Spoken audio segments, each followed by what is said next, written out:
Alberta, BC, and Ontario are introducing legislation to compel people into treatment for addictions. A new study shows high substance use and mental health issues among Canada's trade workers. Alexandra Keeler from Canadian Affairs has more on the growing problem. There's a hidden crisis facing Canadian trades workers, mostly men, who are struggling with things like untreated chronic pain, mental health issues, and high substance use tied to their work. Not only are men and trades workers overrepresented in drug deaths, but a recent national survey commissioned by Canada's Building Trades Union found that chronic pain, poor mental health, stress, and burnout are driving ongoing substance use. I spoke to two trades workers, Sebastian, a 33-year-old former farmer and roofer from Southern Ontario, and Mike, a civil construction worker here in the GTA. They both said that pain, physical and emotional, are considered just part of the job. Sebastian described coworkers using in job site porta potties just to make it through the day. Mike said that he started using daily after his father died when he was 16, but he wouldn't dream of taking a mental health day. He said that he would just fake being sick. Um, they both said that while mental health is abysmal in the trades, seeking help is still considered taboo. So even when benefits are available, most workers aren't using them for fear of seeming weak or facing consequences.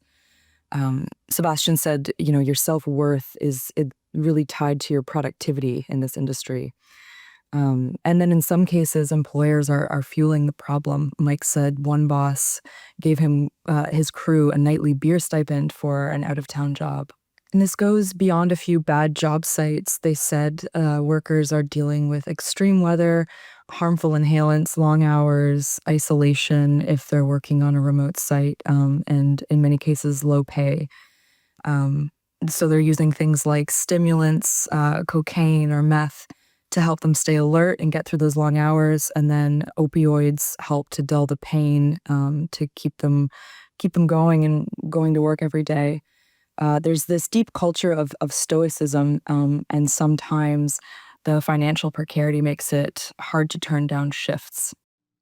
We also asked Alexandra about whether these cases are part of a larger trend or simply anecdotal, and what experts are saying about the issue.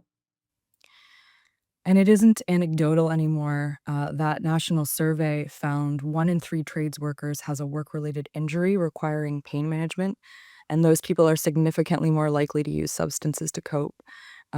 Nearly half said that their mental health is poor or fair. A quarter are using substances to manage stress or burnout. Like I said, most unions do offer mental health supports, but few workers are using them.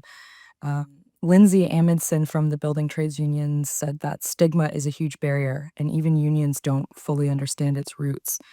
Um, she said that workers fear losing their job, or being drug tested, or being seen as unreliable. And then some are turning to harder to detect street drugs like opioids to avoid getting caught. Experts are saying that employers need to stop treating addiction and mental illness as like a personal or disciplinary issue, and start seeing them as workplace safety concerns. The United Steelworkers Union here in Toronto told me that workplaces themselves could be contributing to the problem. They were actually aware of a lot of the anecdotal troubles that I heard about from workers on and off record. Um, the union's calling for more employer accountability, real investment in mental health care, and a national safety standard that includes a psychological well-being component. And then some unions are, they're trying. Stuart Simpson from Smart Local 47, representing Eastern Ontario, told me that they're training workers to challenge the bullying and stigma tied to mental health. It's a part of their training.